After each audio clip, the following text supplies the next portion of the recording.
Le Seigneur soit avec vous. Évangile de Jésus-Christ selon saint Marc. En ce temps-là, un lépreux vint auprès de Jésus. Il le supplia et, tombant à ses genoux, lui dit : « Si tu le veux, tu peux me purifier. » Saisi de compassion, Jésus étendit la main, le toucha et lui dit : « Je le veux, sois purifié. » À l'instant même, la lèpre le quitta et il fut purifié.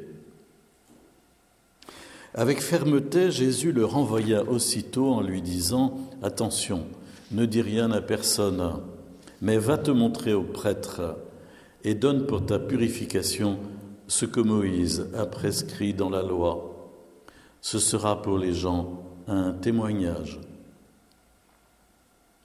Une fois parti, cet homme se mit à proclamer et à répandre la nouvelle, de sorte que Jésus ne pouvait plus entrer ouvertement dans une ville, mais il restait à l'écart dans des endroits déserts. De partout, cependant, on venait à lui.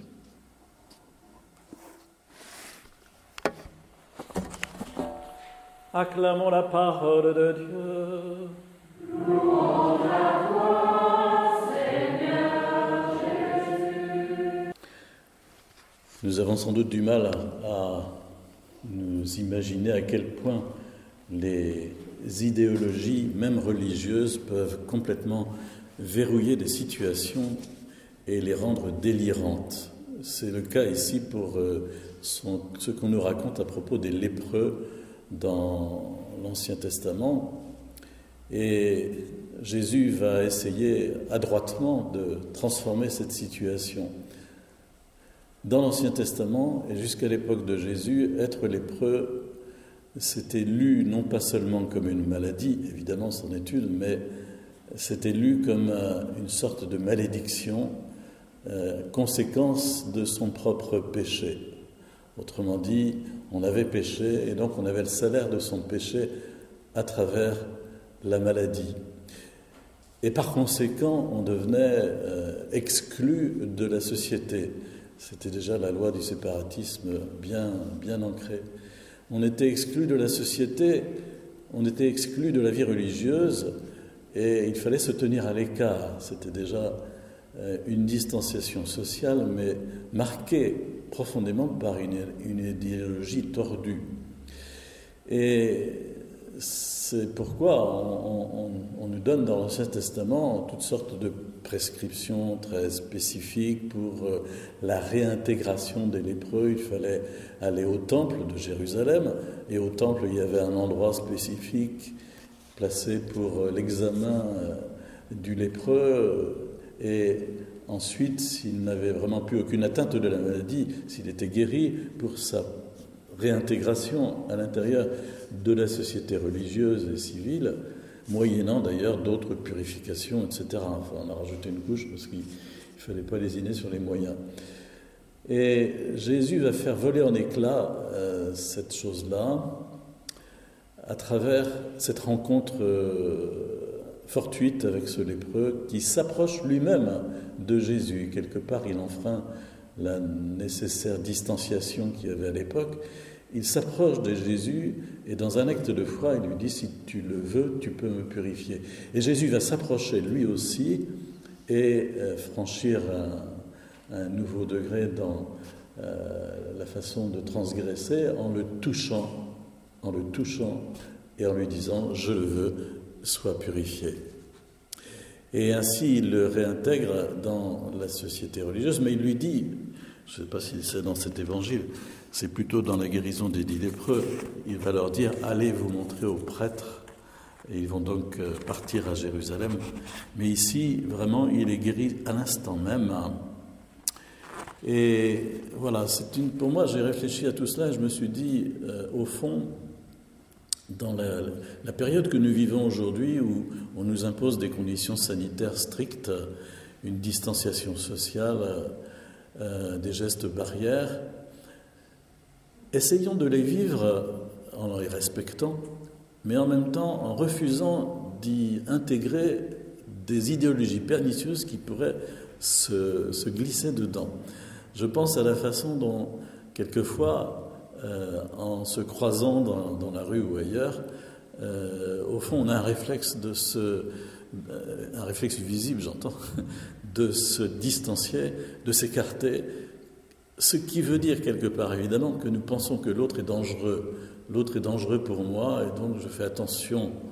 Et il me semble que autant nous devons accepter de nous distancier, autant nous devons refuser de rentrer dans ce type de fausse justification qui est idéologique.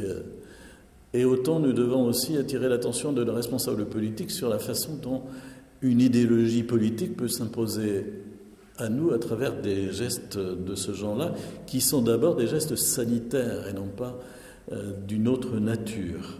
Et voilà, nous n'avons pas à prendre l'exemple de Jésus qui va transgresser, mais nous avons à essayer de vérifier qu'il n'y a pas des conceptions fausses qui nous ont atteintes dans nos propres façons de réagir. Au contraire, me semble-t-il, il faut redoubler de présence par d'autres manières, un sourire, un signe de tête, que sais-je, pour montrer que nous considérons la personne qui est en face de nous, mais dont nous devons nous distancier, vraiment comme une personne que nous accueillons et qui a toute sa valeur, voilà, et non pas qui est porteuse d'un virus qui va nous terrasser.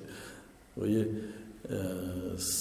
alors on rejoint bien sûr la seconde lecture où Paul dit « Tout ce que vous faites, que ce soit manger, boire ou toute autre action, faites-le pour la gloire de Dieu.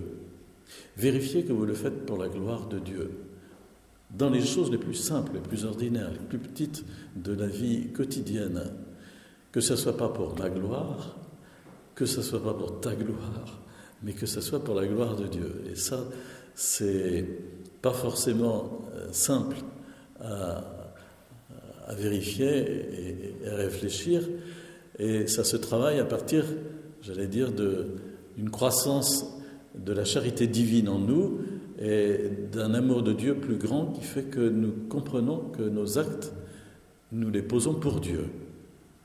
Et donc que nous chassons aussi tout ce qui pourrait être une sorte au fond, de complaisance dans nos propres actions, dans nos propres... où nous baignons dans un orgueil dissimulé, dans un amour-propre dévorant, et aussi où nous évitons de donner à penser à l'autre que c'est la personne la plus merveilleuse du monde qui doit être mise sur un piédestal. J'allais dire, nous roulons pour Dieu, uniquement, et nous avons à vérifier cela constamment. Tout ce que vous faites, faites-le pour la gloire de Dieu.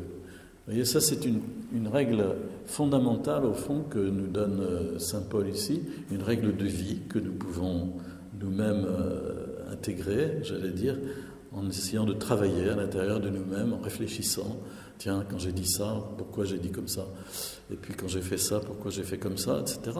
Non pas pour s'éplucher sans cesse, c'est pas très sain, mais ça fait mal, mais pour vraiment croître en charité. Et Paul d'ajouter, eh bien, ne soyez un obstacle pour personne.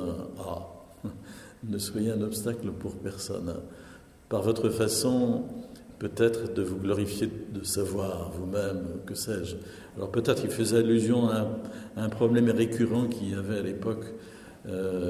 Est-ce qu'un chrétien pouvait manger des viandes qui avaient été immolées aux idoles païennes et dont les abats étaient mis en vente sur le marché? Est-ce qu'il pouvait les acheter et les manger? Est-ce qu'il y avait une contamination spirituelle à travers ça? Est-ce que... Et il y avait évidemment dans la communauté chrétienne des gens qui étaient vraiment totalement libres par rapport à ça, en disant les idoles ne sont rien, nous croyons en Jésus, et les viandes immolées aux idoles, elles ne sont pas contaminantes, il ne faut pas exagérer, enfin, spirituellement contaminantes. Et puis il y en avait d'autres qui non, ils n'arrivaient pas à dépasser ce problème, et voilà, qui étaient enfermés dedans. Et Paul a eu la solution de dire, eh bien, ne choque pas ton frère, si toi tu es libre, c'est bien, tu es arrivé à une maturité spirituelle. Mais pour autant, ne choque pas ton frère qui peut-être serait plus, aurait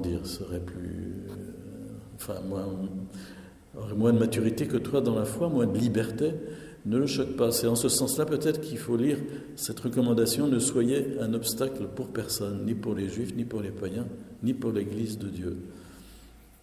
Et il se donne un exemple. Alors vous direz: oh, quel orgueil quand il dit « imitez-moi comme moi j'imite le Christ ». Alors il faut lire les lettres de Paul et voir qu'effectivement il a toujours pour perspective en venant évangéliser, non seulement de le faire par la parole et par le message transmis, mais de le faire par l'exemple de la vie. Et donc de dire à ceux qui l'évangélisent: eh bien voilà, je vous montre comment être chrétien. Regardez-moi, faites comme ça. Voilà. Alors, c'est pas pour infantiliser, mais c'est parce qu'on était dans un monde païen et qu'il fallait faire entrer une nouvelle manière de vivre.